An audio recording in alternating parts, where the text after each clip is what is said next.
Buenas noches, amigos televidentes. Bienvenidos al noticiero Edición Estelar. ¿Qué tal? ¿Cómo están todos? Tenemos el desarrollo de diferentes temas de interés nacional.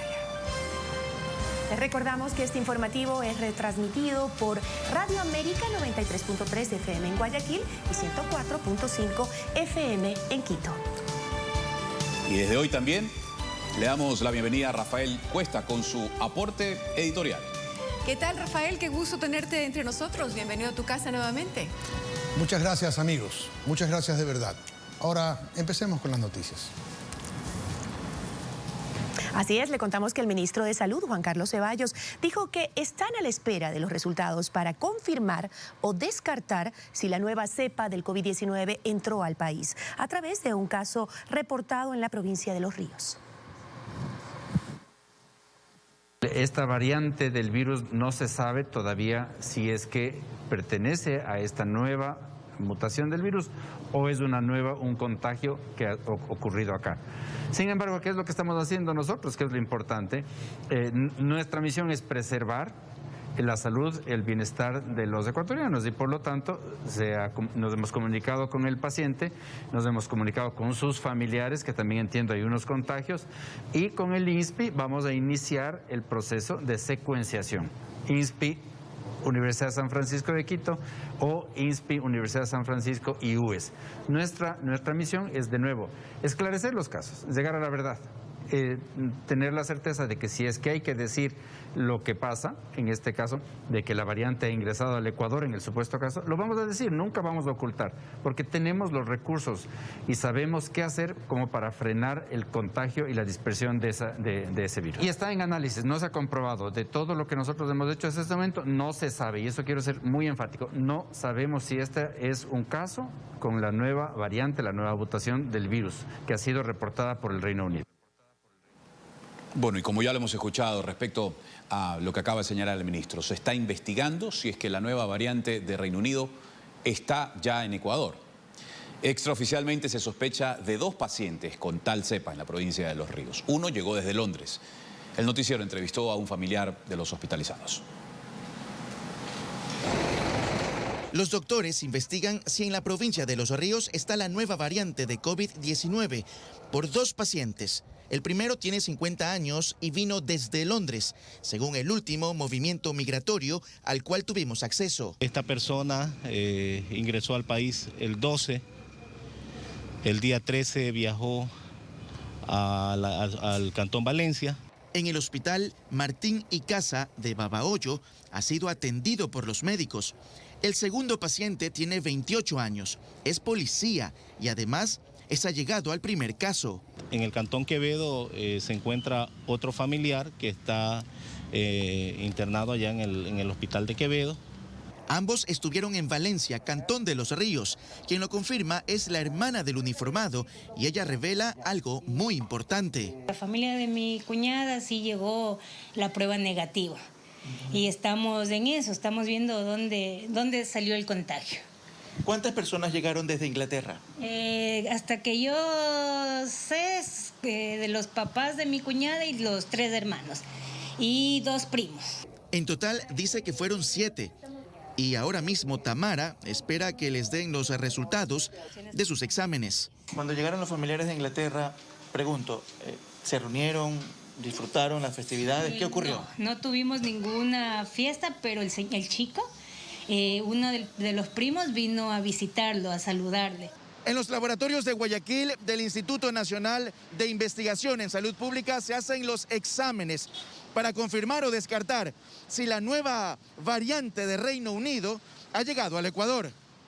Los resultados de la secuenciación del virus para saber de qué variante es se la conocerá en los próximos días. Emilio Zamora, TC Televisión.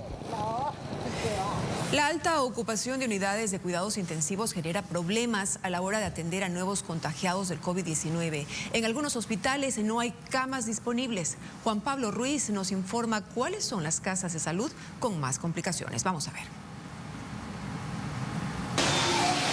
En el Hospital Carlos Andrade Marín, un mural recuerda a los caídos en el deber de salvar vidas.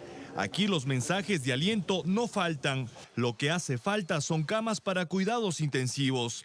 El hospital opera al 100% de su capacidad en el área de terapia intensiva. En cambio, en el Pablo Arturo Suárez están cerca del límite. En las camas críticas tenemos el 92% de UCI. Obviamente hemos tenido un incremento y un 76% en el área de hospitalización. En Cuenca la situación es similar en el Hospital José Carrasco Arteaga, en donde está activado un plan de contingencia. Y estamos a 100% en lo que corresponde a camas UCI. Según datos proporcionados por el director nacional del IES, en los hospitales del Seguro Social de Tulcán e Ibarra existen 3 camas de UCI disponibles.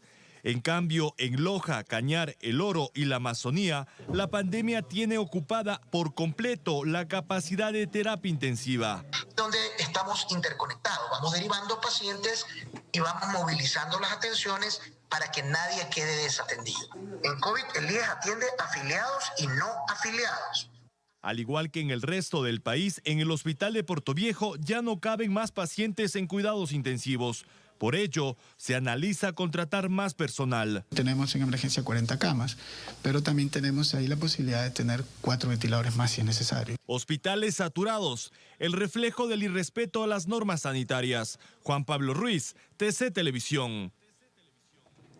En Guayaquil, la ocupación de camas por COVID-19 repercute en todo. Familiares de pacientes con otras enfermedades pasan penurias en las afueras de las unidades de salud. Mauricio Ceballos nos tiene un informe al respecto. Las carpas improvisadas aumentaron, pues los familiares de pacientes no solo deben esperar por conocer la evolución de sus enfermos, sino también el permanecer en condiciones no adecuadas. Es terrible, es terrible. Tras de eso que no dan información y solamente piden cosas y uno no sabe si le entregan a la paciente o no. Porque si nuestro familiar ingresa al hospital y nos piden un número de teléfono, ni siquiera nos llaman. Nosotros tenemos que buscar la manera de cómo averiguar o tener algún tipo de información. En algunos casos vienen de otras provincias y les toca dormir sorteando el clima y a la adversidad. O sea, ellos sí me dijeron que puedo ir, pero alguna cosa, por ejemplo, antes llamaron a un familiar y no está. En el hospital del IES se siguen encadenando las sillas y hasta arriesgan su salud y la de infantes para saber de sus pacientes. Aquí estamos mal, que esto no hay nada ni donde sentarse aquí, nada, ni donde pararse del sol, nada. En donde también se observa mayor movimiento es en laboratorios privados. No importa lo que tome de tiempo mientras se conozca si se tiene el virus o no. Es bastante complicado porque no en todos lados hay, solo hay en ciertos lados y hay que hacer demasiada cola. ¿Qué se hace la prueba? Porque siento los síntomas, tengo fiebre, cosas así. Una realidad que debe ser tomada en cuenta para evitar aglomeraciones y por ende más contagios. Mauricio Ceballos, TC Televisión. El ministro de Salud, Juan Carlos Ceballos, dijo que este año se espera vacunar contra el COVID-19 al 66% de la población ecuatoriana. Cristian Hidalgo dialogó en exclusiva con el funcionario durante la firma de un acuerdo entre el gobierno y la Universidad de San Francisco para fortalecer la vigilancia epidemiológica. Solo horas después de anunciar que las vacunas vendrán a partir del 18 de enero, el gobierno y la Universidad San Francisco de Quito firmaron un acuerdo. El objetivo es que los investigadores de la universidad tomen y analicen muestras en estos laboratorios para identificar posibles nuevas variantes del coronavirus en Ecuador. El presidente Lenín Moreno y Paul Cárdenas, investigador de la universidad, entregaron más detalles. Nadie puede salvarse solo. La única forma de salvarnos, en todo sentido, es salvarnos en conjunto. Recordemos que este virus cambia, que este virus muta, y estas mutaciones la mayoría de veces no producen ningún efecto importante en la población. Culminó el evento y en diálogo con el noticiero, el ministro de Salud Juan Carlos Ceballos explicó que el gobierno se ha planteado como meta vacunar a un número considerable de ecuatorianos este año. Yo diría entre un 55 y 66% de la población. ¿Hasta el cierre de este año? Hasta el cierre del año calendario. Explicó que las primeras 50.000 dosis de vacunas que llegarán al país serán entregadas en más de 90 hospitales centinelas a nivel nacional. En el personal de salud, obviamente. Y luego también en la población que tiene de 65 años en adelante y que está en centros geriátricos. Y a las personas que le sirven, que trabajan con esas personas. Y obviamente personas con discapacidad o que están a un riesgo muy alto. Será entonces en una segunda fase donde policías y militares recibirán la vacuna, pues a partir de marzo el cronograma de ingreso de las dosis está así. Entre el 18 y el 22 de marzo van a llegar las primeras 15.000 vacunas, aproximadamente. Y después, cada semana, el mismo número de vacunas van a ir aumentando. Para que esto se concrete, viajará junto al presidente Lenín Moreno a Estados Unidos. Finalmente confirmó que pidieron a los fabricantes de la vacuna de Oxford que la farmacéutica solicite los permisos a la Agencia Nacional de Regulación, Control y Vigilancia Sanitaria, ARCSA, para que ésta pueda ser distribuida en el país. Cristian Hidalgo, TC Televisión.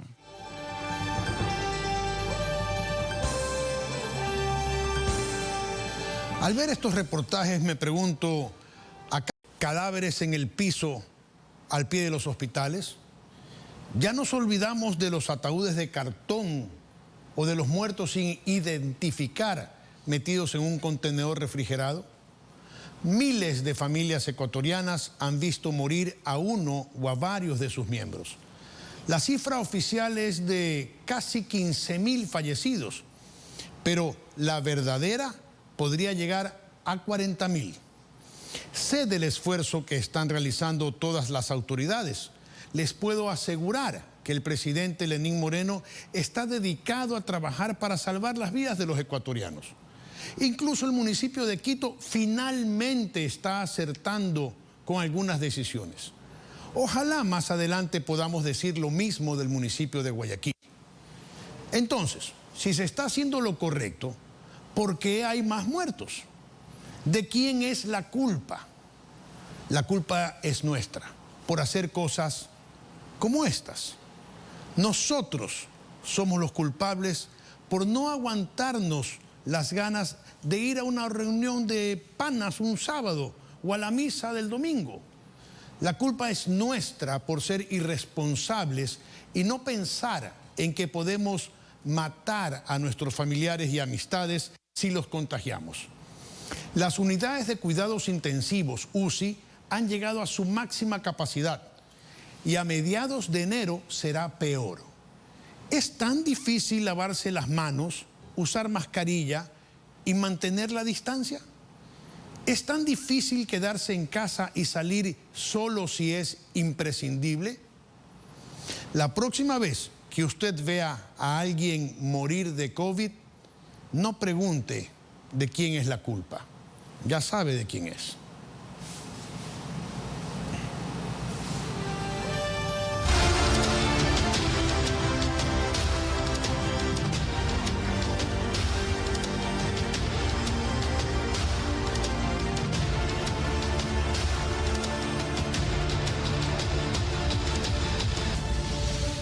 Tras el cierre de la frontera entre Ecuador y Colombia por la pandemia, ha aumentado el contrabando por pasos ilegales. Los principales productos que pasan de un país al otro son mascarillas y cigarrillos. Fernando Escurra estuvo en los puntos más conflictivos de la zona limítrofe. De lejos parecen hormigas llevando alimento a la colonia, pero en realidad son ecuatorianos, colombianos y venezolanos que buscan ganar dinero comprando barato al otro lado de la frontera para vender en el país. Llegamos hasta Peña Blanca, en Carchi, con una persona que se dedica a esta actividad. Esta zona, que tuvo su apogeo durante los primeros meses de pandemia, hoy es usada por personas que no quieren pagar de $1 a $5 que cobran los que permiten el paso al otro lado. Una de ellas es Isidro, quien pese a sus casi 70 años, cruza la frontera varias veces al día para llevar dinero a casa. Le encargan a uno que haga compras y les traiga. Y uno lo que hace es darles comprando y ganarse en el cambio o ganarse cualquier centavo que toque gastar. Pero Isidro no está solo. En el duro recorrido lo acompañan su hija y su nieto, que ese día no fue a clases, para conocer de cerca el duro trabajo de su abuelo. Desde las 7 de la mañana hasta las 6 de la tarde, por aquí pasaban lo que es arroz, tanques de gas, cigarrillos. Todo comienza con el contrabandista decidido a traer la mercadería. Hasta hace poco una persona se sentaba en esas sillas y cobraba 50 centavos a todo aquel que pretendía cruzar el sendero. Son decenas las personas que diariamente arriesgan la vida cruzando el río Carchi en improvisadas embarcaciones. El viaje ya le ha costado la vida a 6 personas. Por cruzarse el río en situaciones no seguras, lamentablemente se ahogaron. Algunas muertes como la de este ciudadano venezolano son consecuencia indirecta del contrabando. Enfrentamientos por el control de cobros de peajes o por mercadería que no se entrega han cobrado la vida de varias personas. Ciudadanos venezolanos se querían adueñar de la trocha. El Brinco, Peña Blanca, Cuatro Esquinas y La Ladrillera son solo 4 de los 100 pasos ilegales que existen en Carchi. Para la policía se trata del juego del gato y el ratón. Por cada uno que se cierra se abren nuevas trochas. El año pasado hubo en Carchi 35 detenidos, 5 organizaciones dedicadas al contrabando desarticuladas y más de 2.000 galones de combustible incautados por la Policía Judicial de la Zona 3. Fernando Escurra, TC Televisión. En instantes, 7 primeros días de enero con 6 muertes violentas en Guayaquil. El último asesinato fue el de un hombre con antecedentes penales esta misma tarde.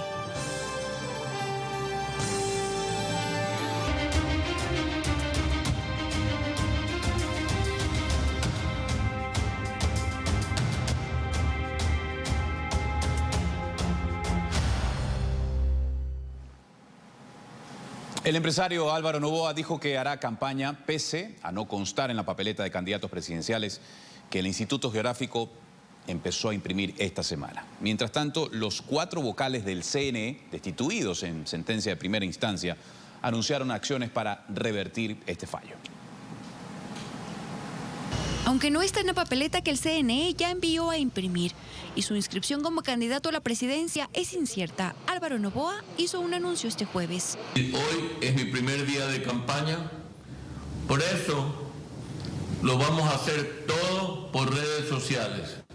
Y solo 24 horas después de que se conociera la sentencia del juez Ángel Torres que destituye a 4 de los 5 vocales del CNE, los señalados en la sentencia tienen una posición clara. Vamos a continuar con el calendario para el proceso electoral. No se va a detener y nosotros continuamos en nuestros puestos de trabajo. Es evidente que esto es un golpe a la institucionalidad democrática del país. Anuncian que hasta este sábado presentarán un recurso de ampliación y aclaración a la sentencia de destitución y posterior a ello irán por la apelación. Lo que sí dejaron en claro es que el proceso electoral no está en riesgo y que la fecha de las elecciones está en firme. Y ratificamos al pueblo ecuatoriano que no habrá cambio de fechas ni postergación de elecciones. En reiteradas ocasiones hemos solicitado que se nos permita el ingreso a las instalaciones del Instituto Geográfico Militar para conocer cómo avanza la impresión de papeletas que el CNE ha anunciado que ya inició. Sin embargo, esto no ha sido posible. Este jueves el consejero José Cabrera confirmó que este proceso no se ha detenido más allá de la sentencia de destitución en su contra. Las papeletas siguen imprimiéndose en el Instituto Geográfico Militar. El plazo para que los 4 vocales destituidos puedan apelar termina este sábado. Karen Aro, TC Televisión. Y mientras tanto, el Consejo Nacional Electoral designó a Simón Espinosa, Rosalía Arteaga, César Ricaurte, Francisco Rocha y Grace Jaramillo como miembros del Comité Nacional de Debates Electorales. El evento se desarrollará este 16 y 17 de enero. El nuevo organismo se encargará de asesorar al CNE en la preparación y organización del debate presidencial. Presentará una terna para elegir a los posibles moderadores.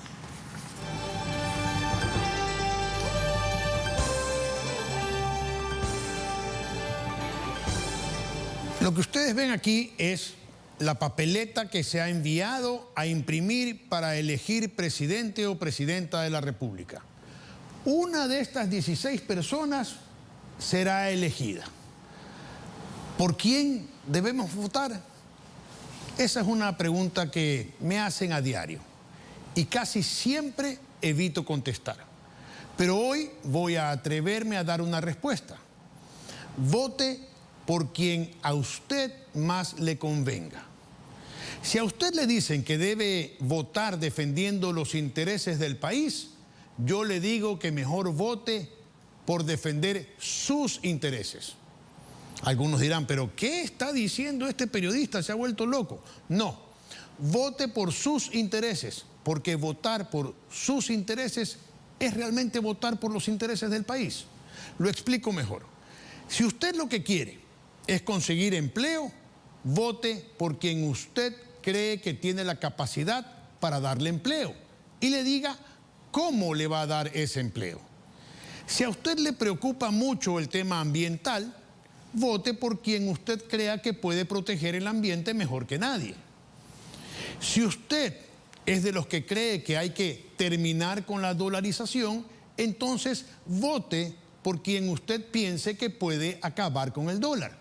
En resumen, vote por quien le puede dar lo que usted necesita. Trate de ubicarse en el siguiente escenario para ver si me entienden mejor.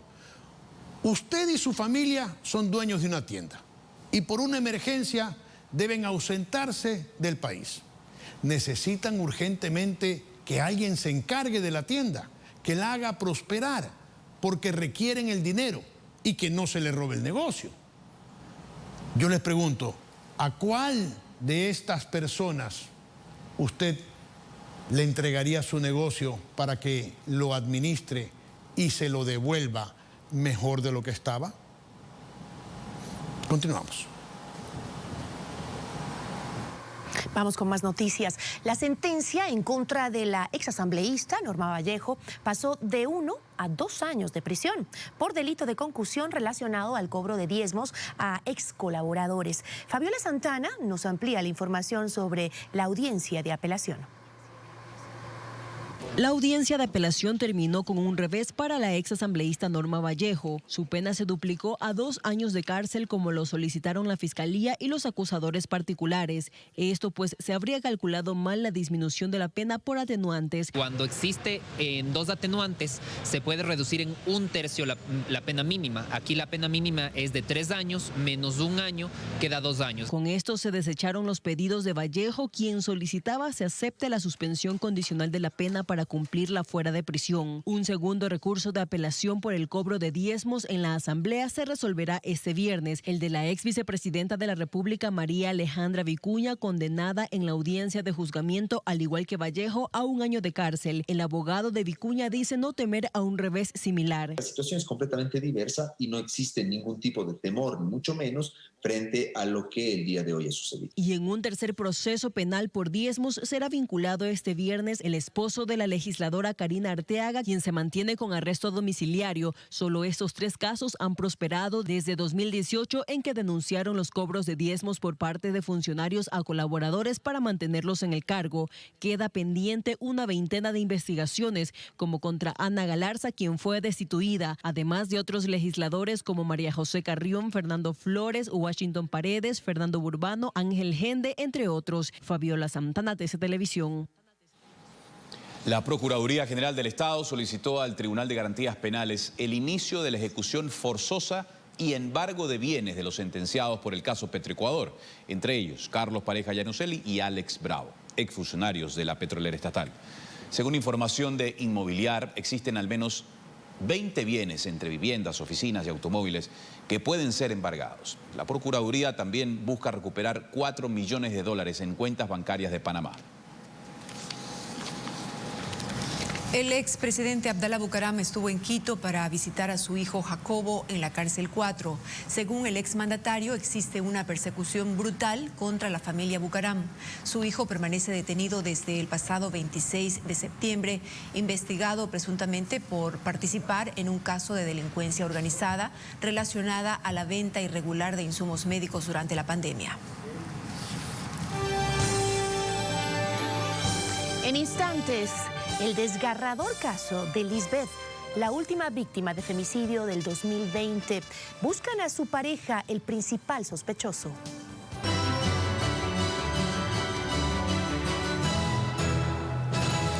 Nos vamos al ámbito internacional para contarles que los líderes de las bancadas demócratas en ambas cámaras del Congreso de Estados Unidos llamaron este jueves al vicepresidente Mike Pence a invocar la 25ª enmienda a la Constitución para destituir inmediatamente al presidente Donald Trump, diciendo que si no actúa, el Congreso deberá realizar un juicio político al mandatario. 4 muertos, varios heridos y más de un centenar de detenidos dejaron los incidentes en el Capitolio. Oficinas saqueadas, ventanas rotas y basura por todas partes. Así quedó el Capitolio de Estados Unidos tras la revuelta que protagonizaron miles de partidarios del presidente Donald Trump, que denuncian fraude electoral. El presidente electo Joe Biden, y quien finalmente fue ratificado este jueves por el Congreso como el próximo mandatario norteamericano, volvió a condenar los hechos describiéndolos como uno de los días más oscuros en la historia de la nación, añadiendo que fue un ataque a la democracia. La violenta incursión, que fue organizada en las redes sociales, dejó 4 muertos, 14 policías heridos y decenas de detenidos en la capital estadounidense. Legisladores estadounidenses prometieron investigar la forma en que la policía del Capitolio manejó el violento asalto, cuestionando si la falta de preparación permitió que la turba ocupara y causara destrozos en el inmueble. La alcaldesa de Washington extendió durante 15 días más el estado de emergencia pública en la capital, hasta después de la investidura de Biden, prevista para el 20 de enero. El mandatario Trump, por su parte, se encuentra aislado en la Casa Blanca mientras se extienden los rumores de una posible destitución por incapacidad. Los líderes de las bancadas demócratas en ambas cámaras del Congreso llamaron este jueves al vicepresidente Mike Pence a invocar la 25ª enmienda de la Constitución, que permite la destitución de un presidente si se lo considera incapaz de cumplir con los poderes y deberes de su cargo. Añadieron que si no actúan, el Congreso deberá realizar un juicio político a Trump. El republicano ha aceptado una transición ordenada del poder en medio de críticas de expresidentes y líderes mundiales que lo responsabilizan por la violencia en el Capitolio. Redes sociales como Facebook e Instagram suspendieron las cuentas del mandatario hasta el final de su mandato. Pamela Montilla, TC Televisión.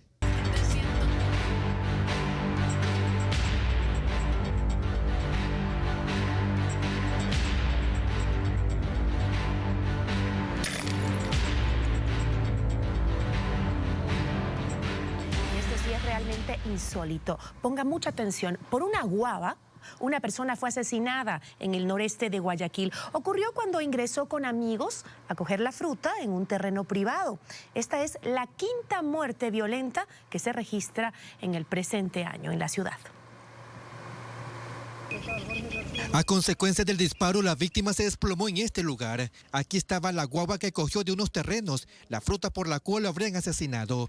Al parecer, la víctima ingresó a unos predios privados. El guardia se percató de aquello y le disparó. Le dispara a la pierna, me imagino que haber sido para darle algún escarmiento de que la persona, haya quedado herido y no poderse, para que ya no se acerque más o diga, ¿sabe qué? Ya no quiero que estén yendo, mire, pasó esto y la gente ya deje de ir, ¿no? Luis Alberto Ibarra Bermúdez ingresó a coger la fruta con varios amigos. Sin embargo, solo él fue alcanzado por las balas. El disparo fue en la pierna y le afectó la arteria femoral.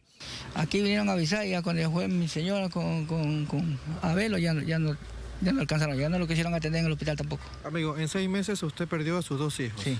¿Por qué? ¿Causas? Causa por una riña que tenía él y le mataron a uno y me imagino que por la misma al otro mataron al otro también. La policía detuvo a una persona implicada en este crimen. Que esta persona no dice nada, no quiere hablar. Que primero me dijo que conocía a Lecholdo, después dice que él no lo conocía. Pero usted como padre espera que la policía investigue y se sepa realmente qué pasó con su hijo, ¿no? Claro, quiero que no se quede haciendo más. El suceso ocurrió en la cooperativa Ciudad de Dios en Monte Sinaí, en el suroeste de Guayaquil. Jorge García, TC Televisión. Y durante una partida de naipes, un hombre fue asesinado esta tarde al estilo sicariato. Ocurrió en el sur de Guayaquil. A la víctima la apodaban Cojo Román. El hecho ocurrió la tarde de este jueves en la cooperativa 1 de Mayo, en el Guasmo Norte, un populoso sector del sur de Guayaquil. Según versiones, 2 hombres se bajaron de un auto y le dispararon a la víctima mientras jugaba cartas.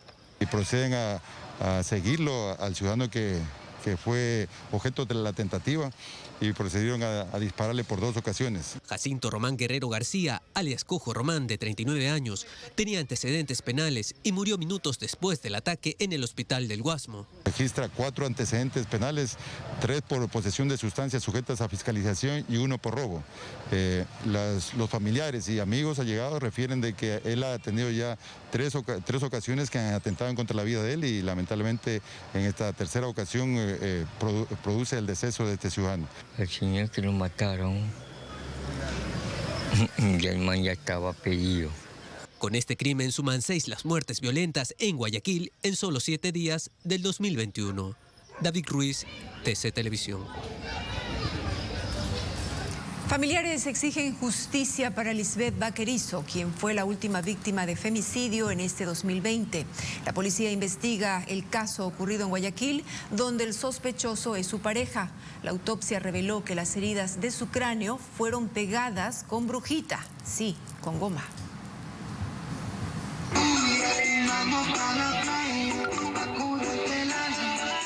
Como un verdadero cuento de hadas, resultaba la historia de Lisbeth Vaquerizo y Luis Hermida, que tras 11 años de noviazgo los llevó al altar. Pero nadie se imaginó el desenlace fatal que tendría. El 21 de diciembre del 2020, los padres de Lisbeth recibieron una llamada de sus consuegros, anunciándoles que ella había muerto.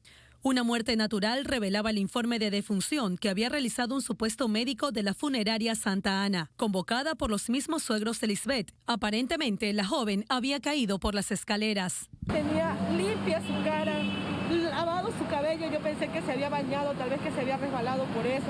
Sé ahora que no era médico, sé que maquillador de la funeraria. Las horas transcurrieron y en medio del velatorio, una amiga cercana a la fallecida se decidió a contarle a Virginia Muñoz, madre de Lisbeth, la violencia intrafamiliar de la que la joven emprendedora era víctima. Virginia antepuso una denuncia por femicidio en la Fiscalía del Norte, lo que le permitió a la policía ingresar a la sala de velaciones y realizar el levantamiento de cadáver. Entonces fue cuando el hermano de Luis lo ayudó a salir del lugar en una intrépida huida a bordo de un vehículo. Y casi matan a un agente de la INASET en ese momento, cuando ya se vio que, ya se dieron cuenta que el cuerpo se lo llevaban, el tipo escapa. En ese momento, ante la falta de indicios, el sujeto gozaba de plena libertad. Hasta horas más tarde, cuando el informe forense de la policía reveló datos execrables. Aquí está la herida que le provocó la muerte a su hija. Habían 2 heridas profundas que habían sido pegadas con brujita. Yo acaricié el día que encontré su cuerpo, su cabeza, y yo no sentí nada. La víctima tuvo una muerte violenta. Mostraba traumatismos cráneoencefálicos provocados por un objeto cortopunzante que no pudieron ser causados al caer de las escaleras, como lo quisieron hacer creer los padres de Luis. Tan vil y tan cruel de parte de la familia, de los cómplices de Luis Hermida. Estos elementos habrían permitido la detención de Luis Javier Hermida para investigaciones, pero la flagrancia de 24 horas culminó pocas horas antes de que se realice el informe de medicina legal. Familiares de la Oxisa indican que el ahora prófugo podría haber salido con rumbo a Colombia el pasado 29 de diciembre. Lisbeth y Luis se conocieron en el colegio donde él estudiaba a los 17 años. Ahí empezó su historia de amor, que luego terminaría, según investigaciones policiales, en esta vivienda ubicada en la urbanización Puerto Azul, a la que llegaron a residir desde el inicio de su matrimonio, hace un año aproximadamente. Él siempre, cuando mi hija salía, él siempre le pedía ubicación. O sea, ya él ya ha estado siendo obsesivo con ella. La llanta estaba ponchada, la llanta delantera izquierda del vehículo, para que ella no salga. La vivienda donde ocurrió el crimen era alquilada y ahora están cumpliéndose los respectivos peritajes en el lugar, mientras que los deudos de Lisbeth incansablemente piden justicia. El fiscal Luis Machado investiga el caso. Vanessa Filella, TC Televisión. Conmovedor reportaje de Vanessa Filella. Imagínense como padres la siguiente situación. Una noche reciben una llamada de emergencia que les dice que su hija ha fallecido. Ustedes salen desesperados a buscarla y cuando llegan encuentran esta escena. Su hija botada en una escalera con un golpe en la cabeza. Y el esposo de ella les dice que se rodó las escaleras, que ya llamó a las autoridades para que hagan el levantamiento del cadáver, que no es necesaria una autopsia y que ya dispuso que la sepulten para evitar mayor sufrimiento.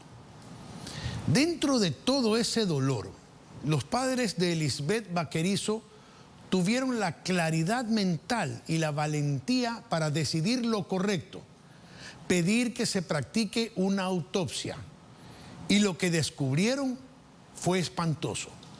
Lisbeth fue asesinada y cruelmente se pretendió esconder el crimen para que el femicidio quede en la impunidad. Como en la mayoría de los femicidios, el principal sospechoso es su pareja, Luis Hermida, quien hoy se encuentra prófugo gracias a una tardía boleta de detención. Lisbeth fue la víctima de femicidio número 121 del año 2020. Esto quiere decir que cada mes 10 mujeres fueron asesinadas en nuestro país. El femicidio, al igual que los ataques sexuales contra las mujeres, son crímenes cometidos por hombres que tienen como principal motivo la necesidad de demostrar su poder y dominio sobre una mujer. 65 de cada 100 mujeres en Ecuador son víctimas de violencia de género. Por eso, iniciativas como Ni Una Menos o No Te Quedes Callada han recibido el respaldo presidencial. La única forma de detener estos crímenes es denunciar a tiempo. No hay que darle una segunda oportunidad a un violento. No denunciarlo nos puede llevar a ver más Lisbeths, Julianas, Gabrielas o Catherines, todas ellas asesinadas por el simple hecho de ser mujeres.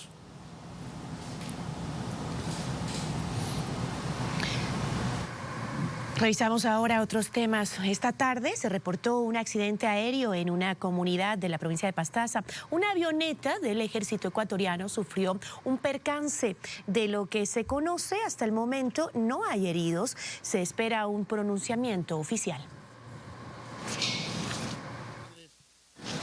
112 paquetes de marihuana fueron decomisados cerca del puente internacional de Rumichaca. Una camioneta proveniente de Ipiales transportaba una cama. Los uniformados, tras un registro visual y manual, detectaron que tenía una estructura de doble fondo donde se ocultaba la droga. El conductor fue detenido.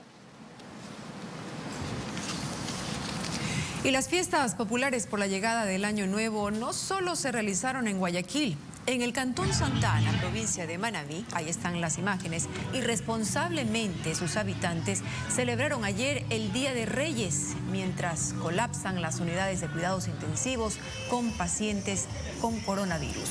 Las personas se dieron cita en diversas calles para festejar la nota religiosa, tal como lo muestran estas imágenes difundidas en redes sociales. Continúa la irresponsabilidad.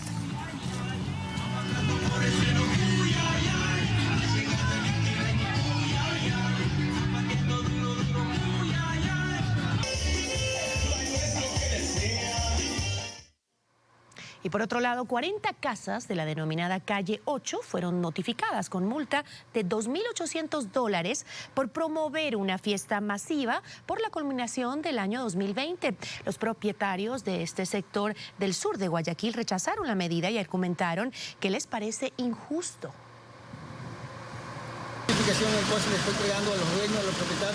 La notificación les cayó como balde de agua fría. Aseguran que pagan justos por pecadores porque ellos no organizaron la fiesta. Yo lo único que hablo es en contra de que están perjudicando a toda la comunidad cuando toda la comunidad no tiene nada que ver. Las personas que vienen aquí a molestar el barrio, digo yo, son personas de afuera. La sanción obedece que en este lugar, conocido como Calle 8 en el Cristo del Consuelo, se realizó un festejo masivo y respetando las disposiciones del COE Nacional para prevenir el COVID-19. El día de hoy 40 viviendas, 20 de este lado y 20 del otro lado. Que a través de la multa haya un freno a lo que ha ocurrido, que estas personas hagan conciencia de que la emergencia continúa. En el sector se puede palpar que existe un quimiportismo por parte de la comunidad. No se dan cuenta que la pandemia aún no termina. Todo el mundo es alegre, pues tenemos que bailar, disfrutar. Somos jóvenes, pues ¿qué le pasa? ¿Cómo no van a venir a meter a la policía ahorita? Sí, tenemos que disfrutar los carnavales. Tenemos que seguir bailando. Y es precisamente lo que más hicieron. El baile duró hasta el día siguiente, algo que para muchos no es de asombrarse. La rumba para ellos dura todo el año.